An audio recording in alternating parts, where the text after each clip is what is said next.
शेर, भेड़िया और इंसान तीनों सफर पर जा रहे थे। रास्ता लंबा था और भूख बढ़ती जा रही थी, लेकिन आसपास कुछ भी खाने को नहीं था।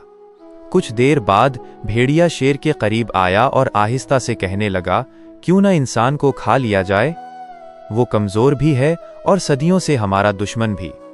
शेर ने जवाब दिया, लेकिन सीधा कहना ठीक नहीं, आओ एक जाल बिछाते हैं। फिर शेर ऊंची आवाज में बोला, दोस्तों, भूख से बचने के लिए हम में से किसी एक को कुर्बानी देनी होगी। भेड़िया फौरी बोला, मैं दोस्ती के लिए अपनी जान कुर्बान करता हूं, मुझे खा लीजिए। शेर ने कहा, नहीं, तुम मेरे साथी हो, मेरी जान हाजिर है, मुझे खा लो।